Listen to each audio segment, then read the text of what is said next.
চলো যাই ঘুরে আসি। আসলে আমি একটু বেশি ঘুরতে ভালোবাসি, তাই হয়তো কাজের উদ্দেশ্য নিয়ে বেরোলেও কোথাও না কোথাও প্রকৃতির হাতছানি পেয়ে যাই।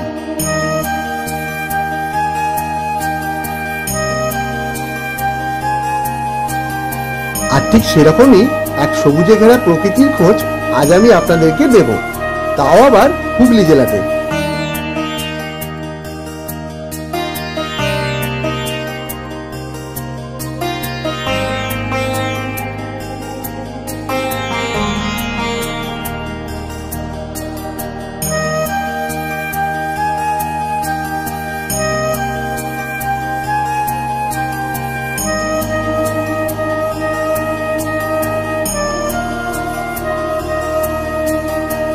হ্যাঁ, জায়গাটির নাম গড় মান্দারণ।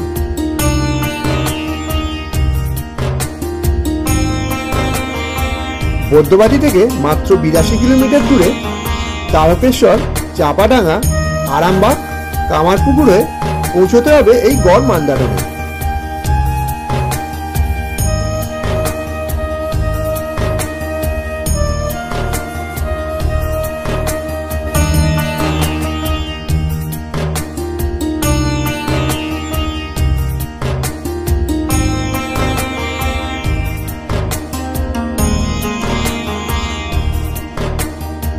সাহিত্য সম্রাট শ্রী বঙ্কিমচন্দ্র চট্টোপাধ্যায়ের উপন্যাস দুর্গেশনন্দিনী হয়তো অনেক মানুষেরই পড়া, কিন্তু জানেন কি এই উপন্যাসের পটভূমি হুগলির গোঘাটের এই গড় মান্দারণ।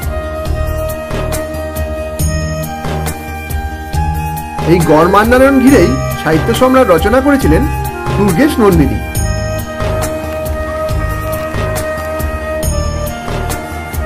কি একটা নদী আছে জানি না, তো কচুরিপানা এতেই ভর্তি। এখানে একটা ছোট্ট ওই রেস্টরুমের মতো আছে, কিন্তু বন্ধ, তালা দেওয়া। এই আগেই বললাম এই জায়গাটা অনেকটা বড় এলাকা দিয়ে ওইখান থেকে রাস্তা শুরু হচ্ছে, ওইটা তো প্রধান এন্ট্রান্স। আর আমি অ্যাকচুয়ালি যে দিক থেকে এলাম ওটা একটা পেছন দিকের রাস্তা। গুগল আমাকে একটা ম্যাপ সাজেস্ট করেছিল, সেটা ধরেই আসা। এই ফুটব্রিজটা খুব সুন্দর,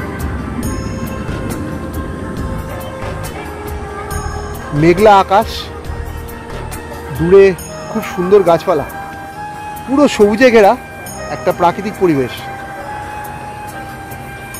যাচ্ছিলাম আমি আমার গ্রামের বাড়ি, আর এই জায়গাটার কথা আমার মাথায় ছিল, কিন্তু হট করে ভাবলাম যে চলো একবার ঘুরেই যাই। ওদিকটা একবার যাওয়া যাক।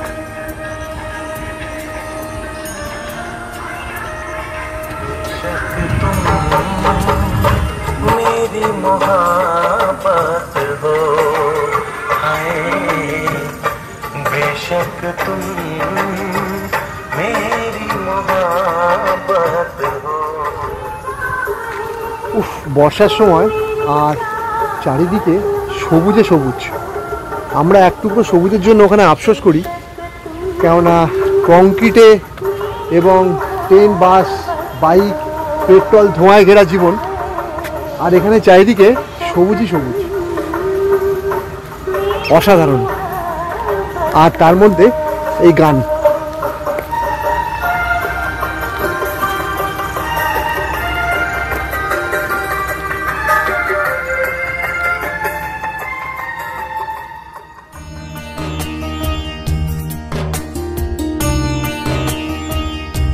আকাশে বৃষ্টির দেখা মিলতেই প্রকৃতিতে যেন তুলির ছোঁয়া পড়েছে, আর সেই ছোঁয়ার পরশ পেয়ে আমি এঁকে বেঁকে চললাম এই পার্কটি গভীর থেকে আরো গভীরে।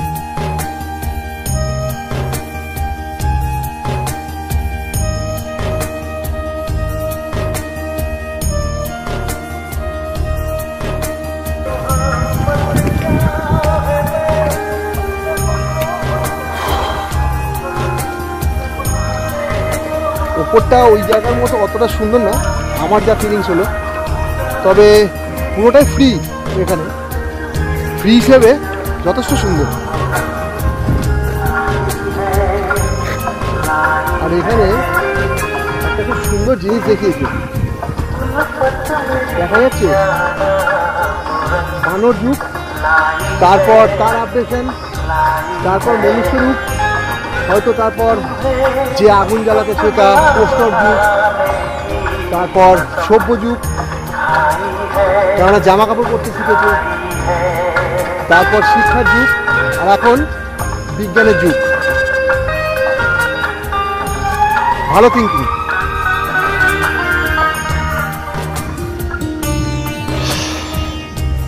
এই গড়মন্দারণের একটা পার্ট, এই সিঁড়িটা ওপরে নিয়ে যাচ্ছে এক বিশেষ ব্যক্তিত্বর দিকে।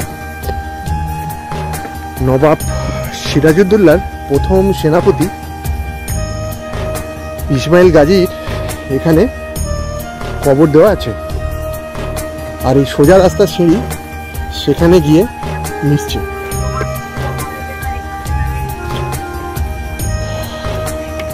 মোটামুটি এখানে অনেকেই বসে আছে। গোটা 50 সিঁড়ি। আর এই সেই ইসমাইল গাজী মহাসাবের কবর।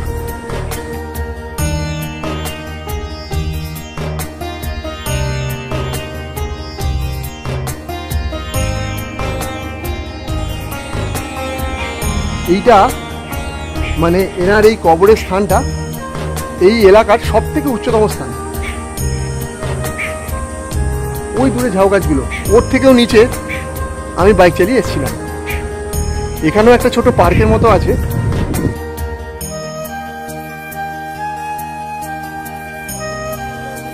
যেখান দিয়ে রাস্তাটা গেছে সেখানে রাস্তার মধ্যে চারিদিকে এই ধরনের কৃষ্ণচূড়া ফুল পড়ে আছে।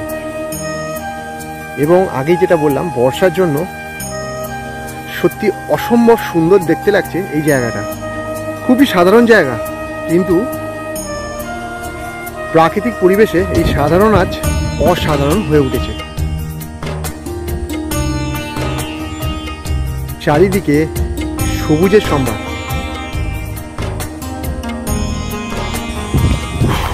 জায়গাটার না শেষ নেই। আমি যতই ঘুরছি ততই নতুন নতুন রাস্তা আপস অ্যান্ড ডাউন করে পাওয়া যাচ্ছে। আর ধীরে ধীরে ততই ভালোবেসে ফেলছি এই জায়গাটাকে।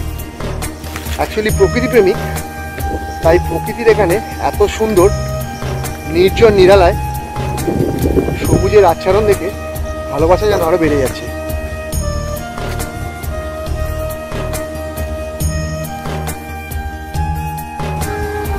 আর এখনো পর্যন্ত আমার দেখা সব থেকে সুন্দর প্রাপ্তি দেখুন, এত খরগোশ। এখানে এদেরকে ছোট্ট ছোট্ট কচি ঘাস দেওয়া হয়েছে, এরা খাচ্ছে। 1 2 3 4 5 6 7 8 9 10 11 12 13 14 15 16 17 18 19।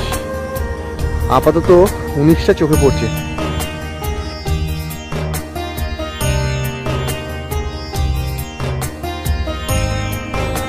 আবার একটা পার্ক কমপ্লেক্স। এখানে এই ধরনের 10 থেকে 12টা এই 50-60 মিটার বা 100 মিটারের রেডিয়াস করে সার্কেল করে দেওয়া আছে। অলমোস্ট 10 থেকে 12টা। এটাই আমার মোটামুটি 5 থেকে 6টা দেখলাম। আরও দূরে দূরে দেখলাম, কিন্তু সেখানে আর যাইনি। এই আগেই বললাম, চড়াই উতরাই করে বিভিন্ন জায়গায় এখানে যেতে হয়। আর সত্যি এই জায়গাগুলো খুবই সুন্দর।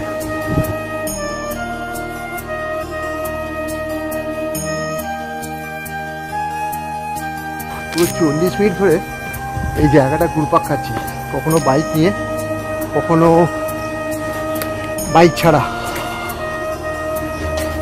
মেঘলা ওয়েদার, আকাশে রোদ্দুর নেই, কিন্তু গরম ভালোই লাগছে। 40 মিনিট ধরে ঘুরছি, আর ভিডিও হবে 5 থেকে 6 মিনিটে।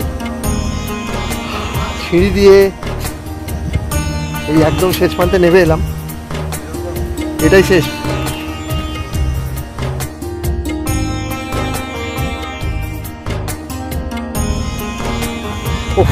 সো ভিডিও এখানেই শেষ হচ্ছে। একদিনে সময় কাটাবার জন্য আপনি যদি মনে করেন, তাহলে অবশ্যই এখানে আসতে পারেন। এখানে যে টোটাল জায়গাটা আপনার ঘুরতে সময় লাগবে 1.5 ঘন্টা থেকে 2 ঘন্টা। আর এখানে কিভাবে আসবেন তার সম্পূর্ণ ডেসক্রিপশান, মানে কমিউনিকেশান বা গুগল ম্যাপের ডিটেলস আমি আমার ডেসক্রিপশান বক্সে দিয়ে দিলাম। তো ভিডিওটা কেমন হয়েছে জানাবেন। ভিডিও এখানেই শেষ করলাম, আর শেষ করে আমি চললাম আমার দেশের বাড়ি। দূরত্ব এখান থেকে এখনও 25 কিলোমিটার মতো। টাটা।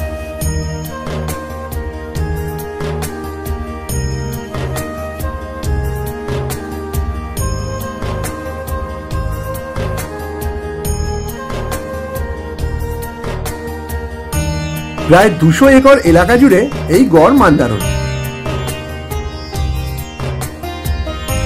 বর্তমান সরকারের সহযোগিতায় প্রথম দফার কাজে 1,70,00,000 টাকা বরাদ্দ হয়েছে।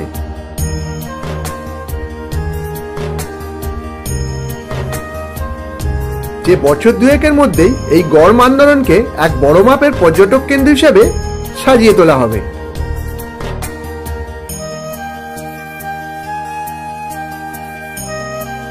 তবে আর কি, আজকের আমার এই ছোট্ট ভিডিওটির এই জায়গা আগামী দিনে আপনাদের সকলের ভ্রমণের এক সুন্দর ডেস্টিনেশন হিসেবে তোলা রইল।